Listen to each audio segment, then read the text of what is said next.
Un jouet est un objet dont la fonction principale est de permettre le divertissement et le jeu, principalement pour les enfants. Mesdames et messieurs, bonsoir. Il est conçu pour amuser et stimuler l'imagination et la créativité. Au-delà de l'amusement, le jouet joue un rôle crucial dans le développement de l'enfant, en stimulant ses sens, notamment la couleur, la texture, le son et en l'aidant à appréhender le monde qui l'entoure.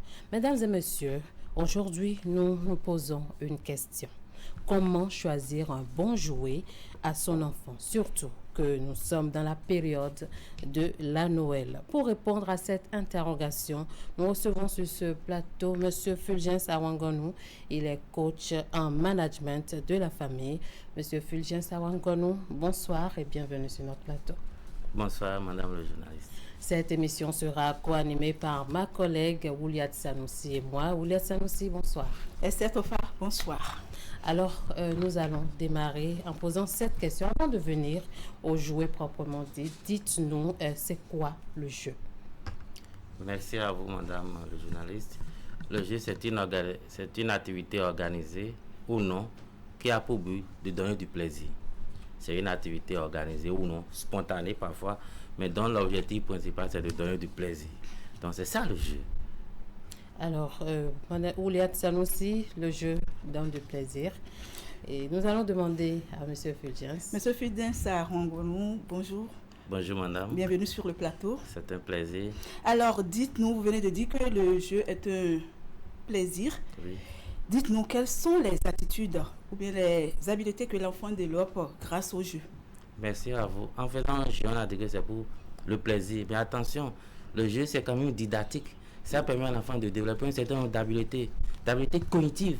Parce qu'en faisant le jeu, l'enfant a de l'imagination et réfléchit. D'habiletés affectives. Parce que parfois, on fait le jeu ensemble. Donc, il y a l'émotion des uns des autres. On se fait des amis, vous voyez. Donc, il y a aussi l'habileté affective, sociale et aussi motrice. Parce que dans le jeu, il y a des mouvements, ça facilite parfois la motricité. Donc, il y a l'activité, il y a l'habileté cognitive, sociale, affective, motrice. Et tout ça, là, vous voyez que c'est ce dont les enfants ont besoin pour grandir et grandir en toute sérénité. Donc, ces habiletés sont indispensables. C'est pourquoi je dis que c'est didactique. En jouant, en s'amusant, les enfants, ils sont en train d'apprendre et ils développent un certain nombre d'habiletés indispensables. Et en fonction de l'âge, quel est le jeu qui est approprié à chaque enfant? Merci à vous. C'est une question que certains de scientifiques ont démontré. En fonction de l'âge, on dit souvent que entre 0 et 2 ans, les enfants ils sont spectateurs du jeu. C'est-à-dire, quand vous voulez dans le jeu, ils ont des jouets, mais chacun, ils limitent et puis ils font ce qu'on fait avec eux. On parle de jeux, ils sont observateurs. À partir de 2 ans et plus, on parle de jeux parallèles. C'est-à-dire, ils font le jeu, mais pas ensemble. Chacun joue son jeu. Chacun joue son jeu comme il veut. Il regarde l'autre, mais ils ne font pas ensemble. C'est-à-dire, c'est le parallèle. Bon, ça fait un peu de mathématiques. Voilà. Vous voyez 2 ans, ça c'est 2 ans. À partir de 3 ans, je ne l'ai pas inventé du tout. Hein. Ils sont beaucoup plus dans des jeux. Ce n'est pas associatif, mais chacun s'associe en ayant un but. Mais attention, dans le but là où ils s'associent là, chacun reste dans son coin. Ils ont le but de jouer ensemble, mais chacun a un objectif à lui qu'il poursuit. Et ils font le jeu maintenant, 4 à 5 ans, ils sont beaucoup dans des jeux coopératifs. Là, ils ont vraiment le but de jouer ensemble. On peut se donner plus but de faire tel jeu, chacun a sa voiture, mais le but peut être, on lance, on va voir quelle voiture a plus. C'est un exemple que je donne. Oui. Quelle voiture a plus. Donc, le but est clair. Il y a l'interaction. Il y a tout ça là dans le jeu coopératif. Et après, ils se donnent des jeux, ils se donnent vraiment là un but. Ils se donnent un challenge à partir de 6 ans. C'est un challenge carrément. Le but est fixé, le défi est connu. On fait un jeu pour un but, pour un défi. Et chacun sait le rôle qu'il va jouer. Là, c'est à partir de 6 ans. Donc, vous comprenez que c'est de 0 à 6 ans. Après, souvent, on dit aux gens, vous êtes libres. Hein, et puis bon. Donc, de 0 à 6 ans, voilà à peu près ce que typologie de jeu, qui est différent des typologies de jouets. Il faut faire la différence entre typologie de jeu et typologie de jouet. C'est dans le jeu que parfois on peut utiliser un jouet ou pas. Alors, monsieur Fulgence Awangonou, quand vous parlez de jeu, on parle également de jouet. Oui. Alors, qu'est-ce qu'un jouet en fait? Ah oui, là vous êtes... il faut vraiment définir le jouet. C'est un outil qui favorise le jeu. Attention, on peut faire des jeux sans jouer. On fait Ubuntu dans ce pays. Bon, les enfants d'aujourd'hui ne connaissent pas ça. Beaucoup le Bien, non, connaissent. il y a Mais il y en a qui connaissent quand Il y même. en Il y en a a qui qui le connaissent. Jeu de cache-cache, on n'a pas besoin de jouer. Mais on fait un jeu. Mais il y a des jeux qu'on fait, on a besoin d'un outil qui fonde le jeu, c'est le jouet. Donc, le jouet, c'est un outil qui participe au jeu. Et cet outil respecte un certain nombre de fonctionnalités pour que ça soit vraiment au jeu. Alors, nous allons suivre un élément que nous avons eu à réaliser par rapport aux jouets qu'il faut pour chaque enfant. Un parent a réagi. On a également trouvé un spécialiste qui a donné ses avis. Vous allez suivre avec nous et donner vos avis également par rapport à cela. Léonida est venue prendre jouet pour sa petite fille à l'occasion de la fête de Noël. Son choix, une poupée. C'est le choix de la petite elle-même. Et la poupée, c'est féminin, beaucoup plus féminin. Donc du coup, on préfère aller dans le sens de garçon, fille. Mais toutefois, on peut toujours choisir des jouets mixtes. Il y a les jouets mixtes qu'on choisit. Mais ça, c'est son choix. C'est tout. Mais il ne s'agit pas seulement de se plier au choix de l'enfant. Petite poupée pour la petite fille de 3 ans environ, une voiture ou un vélo en miniature pour le petit garçon.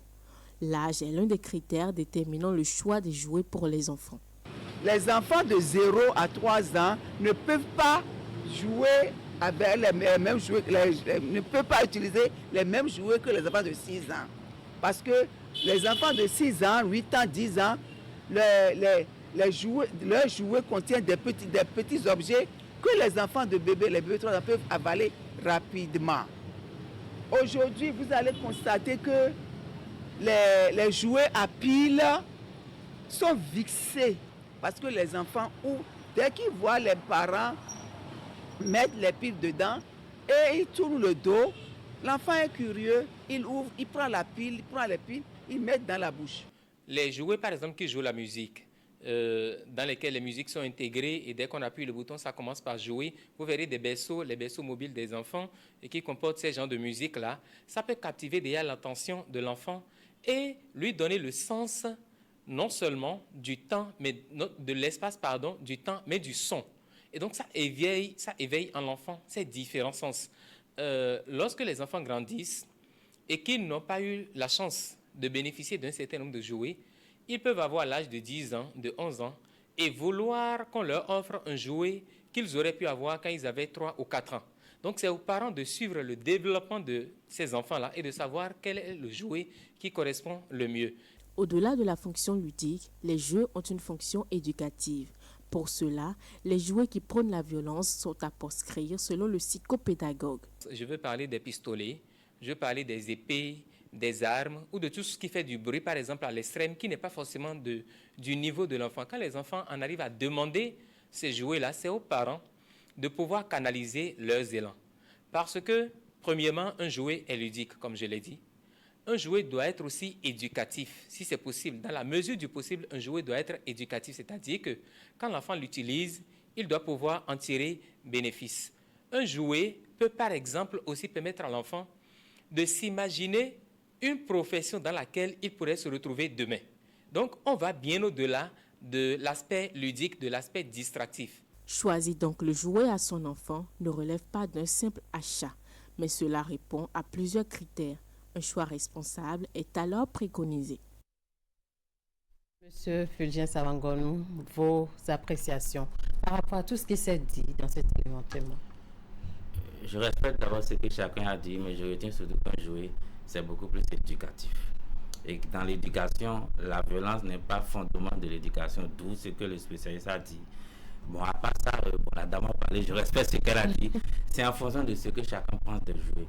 Mais le plus important, ce n'est pas le jouet acheté. Le plus important, c'est la fonction activée par âge. Il ne faut pas dire à tel âge, à tel jouet. À tel âge, on va savoir qu'est-ce qu'on veut stimuler chez l'enfant. Et c'est en fonction de ce qu'on veut stimuler qu'on trouve un outil pour stimuler la chose. Donc nous n'avons pas principe de stimulation et non pas âge d'outil. Moi, je dis 0 à 1 an, il y a tel truc à stimuler. Et en fonction de ça, quel jouet, peut-être qu'il peut y avoir des jouets qui vont venir dans 10 ans, nous on n'a même pas encore connaissance. Parce que le monde évolue. Mais ceux dont on a connaissance, qu'on est sûr, fait par les spécialistes, c'est que de tel âge à tel âge, il y a telle chose à stimuler chez l'enfant. Et en fonction de ça, peut-être qu'on va fabriquer même des jouets dans 50 ans encore, dont on n'a pas encore idée. Et c'est ça le plus important surtout. Alors, M. Fidjien Sarwangonou, vous dites que le jouet est éducatif. J'imagine qu'il y a de bons et de mauvais jouets. Quelles sont alors les caractéristiques d'un bon jouet? Alors, les caractéristiques sont d'abord de type de principe et de type d'âge. De type de principe, qu'est-ce que je dis? Un bon jouet ne doit pas avoir de bord fin, coupant. C'est-à-dire, quand les enfants jouent avec et ils touchent les bords, il ne faudrait pas que ça soit trop fin pour couper. Un bon jouet doit être solide, doit être inoffensif. C'est-à-dire, ça ne doit pas être fait avec des solides où ça peut se casser, se retrouver en petits morceaux pour blesser les enfants. Ça, c'est les principes dont on sait. Mais ce qu'on doit surtout savoir et qu'on ne doit jamais oublier quand on parle de jouet, c'est quoi? C'est qu'un bon jouet, quand vous achetez le jouet, 90% du jeu que produit le jouet vient de l'enfant et 10% du jouet. Voilà. Je dis bien, je le dis et j'explique.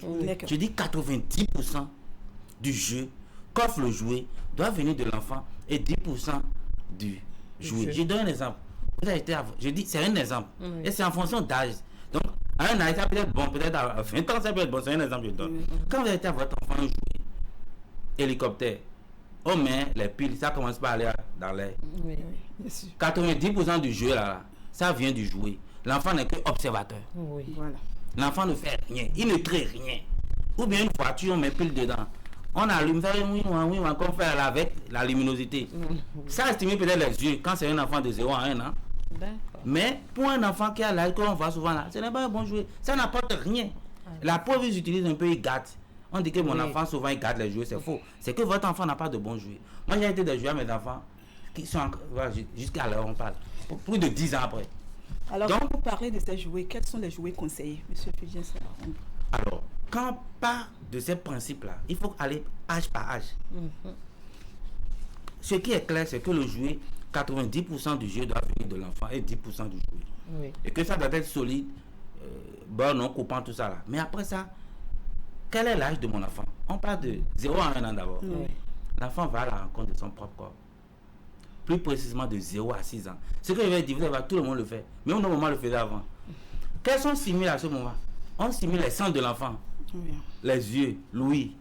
Vous voyez les jouets quand l'enfant est au bébé là. Vous voyez quand on met l'enfant dans le berceau là. Il y a des trucs qui clignotaient, qui couinent. Nous, tous les moments font ça. On veut stimuler les yeux. Mais attention, il ne faut pas stimuler les yeux à crayon bleu parce que lorsque la luminosité est polarisée à gauche ou à droite, l'enfant va passer le temps à regarder à gauche et à droite. Il y a la possibilité que ses yeux tournent. Donc il faut que ça aille dans les deux sens pour que l'enfant regarde comme ça, regarde comme ça. Mais quand c'est comme ça, l'enfant passe son temps comme ça. Et ça peut tourner ses yeux. Il y a des gens qui sont adultes et on voit que les yeux ne sont pas... C'est un peu tourné. Donc, quand on veut stimuler les sens, et c'est au niveau des yeux, avec des trucs qui tournent, il faut qu'on soit sûr que ça aille dans tous les sens pour que l'enfant soit en train de regarder. C'est pour stimuler les yeux. Et aussi, la notion d'écoute. Vous savez, l'enfant, l'individu qui grandit, qui apprend à écouter, on lui apprend ça de 0 à 6 ans. Ouais, les trucs qui font du bruit, qui chantent. Ouais, quand on appuie et puis ça chante, ça stimule l'enfant à écouter. Quelle est cette sonorité qui va? L'enfant qui va... qu'on nous offrait quand on était oui.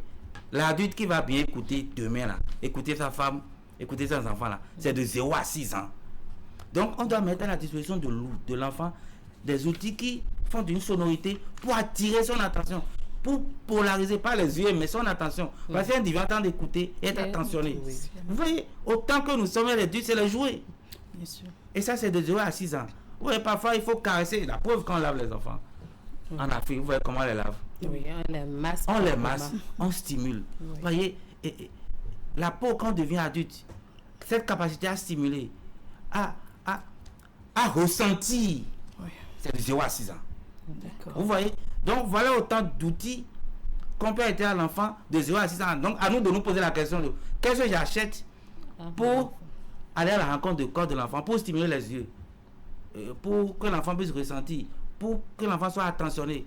Les outils qui couinent, les jouets qui couinent, quand on appuie avec... Il y a des enfants qui portent des chaussures qui couinent. Exactement. Ça fait du bien au tout petit.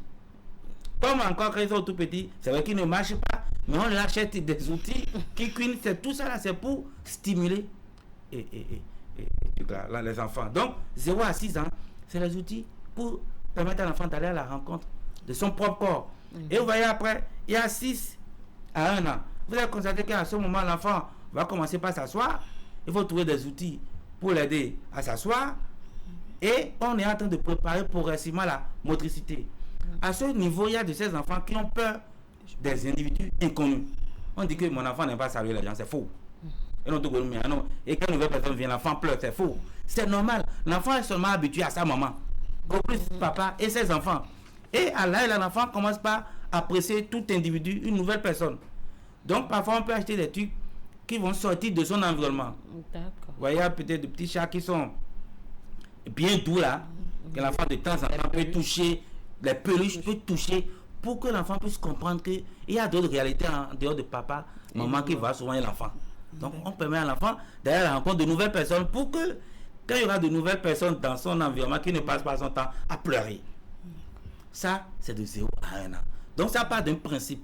L'enfant va à la rencontre de son corps et va s'associer et apprécier progressivement de nouvelles personnes, sans oublier qu'il va passer de 4 pattes à commencer par s'asseoir.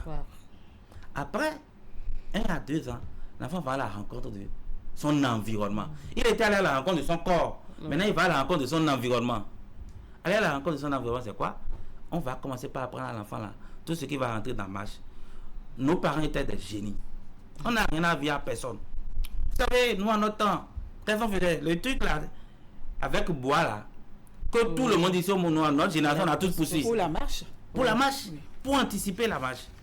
Vous voyez qu'on est des génies. On avait des outils pour ça. Et on pousse. En tout cas, nous, notre génération, moi j'ai poussé, je dis que vous devez. Oui, on a tous poussé. On a tous poussé ça. Donc, pour faciliter la motricité, permettre à l'enfant d'aller à la rencontre de son environnement. Donc, aller à la rencontre de l'enfant. Attention, l'enfant n'a pas besoin de vélo. C'est à 3 ans. Il n'a pas encore toute cette rigidité dans les pieds. Pour même conduire, même tricycle avec les pieds, il ne peut pas. Mais on peut le mettre quelque part. Vous voyez, des études maintenant, hein, il ne faut pas pousser comme nous. Ils sont assis et puis on les pousse. Vous voyez. Donc, voilà des outils pour faciliter la motricité parce qu'il faut à la rencontre de son environnement. Et quand l'enfant est allé à la rencontre de son corps, de son environnement, la troisième chose, pour aller pour parfaire sa socialisation, pas parfait, mais enclencher de force, c'est que l'enfant va commencer par parler. L'enfant va maintenant à la rencontre de la parole. On est à 2 ans. Oui.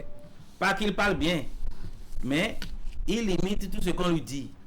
Et le premier jouet de l'enfant, vous savez, ce sont les parents. C'est un oiseau. Bol.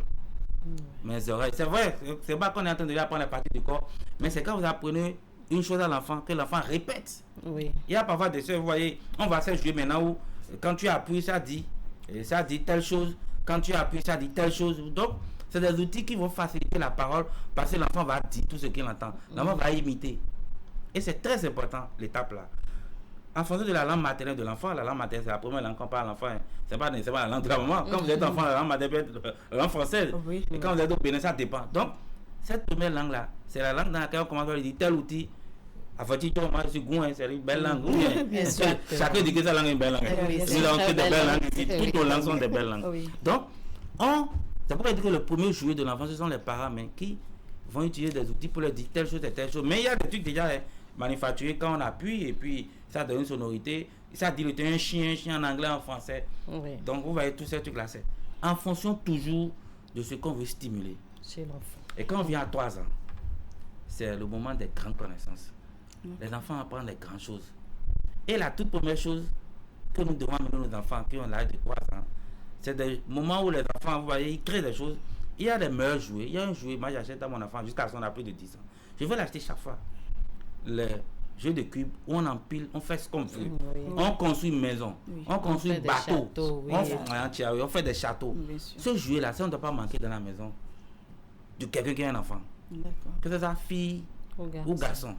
Donc, c'est les grands apprentissages. L'enfant aime crier, il faut qu'il crée. Il a fini de parler, de courir, il faut qu'il crée beaucoup de choses. Mais c'est aussi un moment où on va anticiper sur l'école. Parce que l'école demande une chose. L'école demande de pouvoir bien écrire. Oui. Pour bien écrire, il faut tenir le bic. Et vous allez voir qu'à ce moment, il y a des petites voitures que nous aussi on avait utilisées dans le temps. On fait tourner ça sur les guéridons de papa et de maman. Bien sûr. Permettez aux enfants de faire ça parce que demain, ils vont apprendre à garder le bic. Garder le bic, ça demande quand même de garder. Mais en conduisant les voitures là, sur les bords là, ça permet de tenir les petites voitures. Il faut amener vos enfants à faire ceci pour anticiper sur l'école qui va venir plus tard à 5 ans ou à 6 ans. Donc, on passe notre temps à crier sur eux quand ils font ça. Ah, mais d'accord. Vous voyez, donc il faut les laisser le faire. Maintenant, à 3 ans aussi, la motricité est un peu plus forte. Les enfants peuvent déjà avoir un vélo.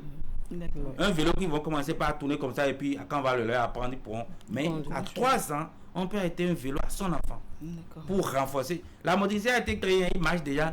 Mais marcher ne veut pas dire conduire un vélo. Il faut donc, à partir de 3 ans, on peut acheter à son enfant un vélo. Donc les enfants, ils vont beaucoup créer à 3 ans. Il faut leur trouver des outils parce qu'ils vont commencer par écrire bientôt. Mais il y a quelque chose qu'il faut dire. Ça ne veut pas dire que les autres joueurs partent. Ouais, c'est une sorte de cumul. Chaque fois quand tu grandis, tu peux encore utiliser l'autre. Donc ça fait que dans les maisons d'un enfant, quand vous avez un enfant arrêté, quand on vient dans votre maison, on doit trouver le maternel. Parce que les jouets doivent rester. Quand vous avez de petits enfants, il ne faut pas faire de vos habitations la maison des grandes personnes. Permettez que dans votre salon qu'il y a des jouets. Si quelqu'un vient, n'est pas d'accord, ils sont dehors. Parce qu'on est en train d'éduquer un enfant. On est en train de faire d'un enfant un homme. L'édifice homme est en train d'être en construction. À travers d'abord les sous-bassements. Donc permettez que dans vos salons, parfois, qu'on trouve des jouets. Ça ne vous gêne pas. Au moment donné, ils sont tous des adultes, il n'y a même plus de jouets. Vous avez dit, mais il y a absence d'amusement dans la maison là. Quand il y a amusement là, faites de votre maison la maternelle et c'est très important. Et vous voyez, maintenant on est à 4 ans, 5 ans. Oui. Les enfants veulent faire des jeux pour imiter les grandes personnes. C'est là où les filles, on fait les trucs de cuisine, on veut faire les trucs de médecin, on veut faire les trucs de docteur, vous voyez. Les coutures, on veut imiter ce que les grandes personnes font. Pas tout, ça c'est clair. Ce qu'on fait, voyez, on s'amuse. Donc permettez à vos enfants d'avoir parfois, on veut faire médecin, on veut faire couture, coiffure, et c'est en cela que dans notre passage tout à l'heure, le spécialiste disait que on peut offrir des jouets à nos enfants et ça va les prédisposer à l'emploi de demain. Il a dit, j'ai dit waouh. C'est à ce moment où on veut imiter les grandes personnes qu'on peut déjà commencer par donner à ces enfants ces outils-là. Et 4 à 5 ans, maintenant il y a 5 à 6 ans. Quand l'enfant a 5 à 6 ans, demandez-lui son jouet. Qu'est-ce qu'il veut qu'on lui achète? C'est vrai, on va dire que 5 ans c'est trop tôt, mais on est parti de 0 à 1 an. Ils peuvent choisir déjà. Ils peuvent commencer par choisir les jouets et c'est très important. Un jouet, c'est toujours en fonction de l'âge et en fonction de l'habileté qu'on veut développer. C'est ça, on voit. On dit que quel jouet va répondre à ça. Mais aujourd'hui, les parents ont tendance à offrir des tablettes aux enfants à partir de 5 ans. Même à partir de 3 ans déjà, c'est devenu pratiquement la mode. Est-ce que c'est adapté pour cet âge? D'abord, il faut comprendre qu'en termes de ces outils, il y a des écrans interactifs, il y a des écrans non interactifs. Quand on parle d'écran, c'est un peu interactif. Il n'y a pas de télévision avant 3 ans. C'est à l'âge de 3, 6, 9, 12. Donc, il n'y a pas de tablette normale avant l'âge de 6 ans. Mais attention, quand on achète d'abord les tablettes à nos enfants, il faut paramétrer ça en fonction des enfants. Les parents oublient ça. C'est-à-dire qu'on met un outil à l'enfant, ça c'est pas tablette. C'est comme si c'est pour les adultes. Donc, si jamais il y a connexion, ils peuvent aller sur des trucs des adultes. Il faut paramétrer ça en fonction de l'âge de l'enfant. Ça veut dire quoi? L'enfant, l'outil, c'est que c'est un enfant qui l'a. Donc, il y a des trucs qu'il ne peut pas faire. L'enfant ne pourra rien faire sans vous. Moi, mes enfants de tablettes ont toujours eu. Mais on ne peut même pas télécharger des jeux sans mon approbation. Même les images qu'ils ont, j'ai les images dans mon portable. Donc, c'est des enfants. Donc, j'invite les parents au respect strict. Le blanc fait ça, mais non, on oublie d'en ajouter et de paramétrer en fonction de l'âge de l'enfant. C'est le contrôle parental. C'est le contrôle parental. Et après ça, il faut savoir que c'est une question de timing. Il ne peut pas être sur tablette du matin jusqu'au soir. Non. Parfois, c'est juste 30 minutes, c'est 1 heure, et réparti dans la journée. Peut-être 30 minutes le matin, 30 minutes le soir. Parce que parfois, quand ils ont cette tablette et console, quand vous rentrez, on ne vous salue même plus. Il n'y a plus de socialisation. Alors qu'on est d'abord dans un monde des humains. On n'est pas encore sur Internet, on ne vit pas encore sur Internet. On est encore des gens, on se voit. Donc, tenez compte de tous ces paramètres. Mais ce qui est important, c'est qu'il faut paramétrer ça rigoureusement avec le contrôle parental. Alors, Fulgence Sarangonu, dites-nous, est-ce qu'il y a de mauvais jouets? Je vais revenir sur cette question-là. Est-ce qu'il y a de mauvais jouets? La notion de ce qui est bon ou ce qui est mauvais, elle est à l'individu. Mais attention, je pense qu'acheter par exemple à son enfant un fusil, c'est qu'on fait. Ce que le fusil fait, on sait. Acheter à nos enfants, les pétards qu'on sait qu'ils utilisent, ça pose un problème. Donc, ça ne vient pas stimuler quelque chose. Ça crée la violence. Tout ce qui n'est pas bon, c'est ce qui stimule la violence. Ce qui ne nous permet pas d'être en harmonie avec l'autre. Et je pense qu'on n'a pas besoin de violence, on a besoin de paix. Oui. Mais la paix de demain commence dès aujourd'hui avec nos enfants aujourd'hui, à travers ce qu'on leur donne. Donc il faut vivre dans la paix avec des jouets de paix. Alors, Monsieur Fulgence Awangonou, nous sommes à la fin de cette émission. Votre mot de fin. Et attends. Oui. Ce que je voudrais d'abord dire, c'est qu'il ne faut pas attendre Noël pour acheter des jouets aux enfants. Si on doit attendre Noël pour acheter des jouets à un enfant, donc quand on a maintenant après, non. En fonction de l'évolution de l'enfant qui naît, en fonction de l'année, vous avez un peu de sous, regardez les habilités, achetez les jouets, des outils aux enfants. Parce que les jouets répondent à cela. La deuxième chose, c'est que les jouets, c'est pas que pour les enfants. Et pourquoi donc? Moi, chez moi, les jouets, c'est tout le monde qui prend. Pas les jouets, des cadeaux, je veux dire, excusez-moi. Voilà. Parce que Noël, c'est cadeau. C'est un don de soi. Bien sûr. On accepte de sacrifier, parce que pour les enfants, sacrifier aussi l'argent, donc on sacrifie une partie de soi pour faire plaisir à l'autre. Parce qu'on dit que c'est pour faire le jeu c'est pour se donner du plaisir. Nous, adultes, on ne va pas faire quand même papa, on ne va pas faire ces jeux, mais on peut acheter quelque chose, pas un jeu, mais un cadeau à son époux, à son épouse, même à l'auxiliaire de ménage, et tout le monde, pour vous dire, c'est un don de ça. On est resté ensemble pendant 1 an. C'est ce geste que je fais juste pour vous montrer que je vous aime, je partage ce don. Donc, j'invite toutes les familles à se donner des petits cadeaux. Ce n'est pas cher, non. Le cadeau, c'est en fonction de l'âge, en fonction de ce qu'on a. Avec 1000 francs, 2000, même 500, on peut trouver quelque chose. C'est le geste qui compte. Voilà qui est bien dit. On retient en conclusion que le jeu est l'outil principal par lequel l'enfant apprend et découvre le monde. En choisissant des jouets qui stimulent son sens et son imagination, nous lui offrons bien plus que du divertissement. Merci à M. Fulgence Awangonou, coach en management de la famille, pour son expertise et pour avoir partagé sa vision du jeu. Chers téléspectateurs, merci et à très vite.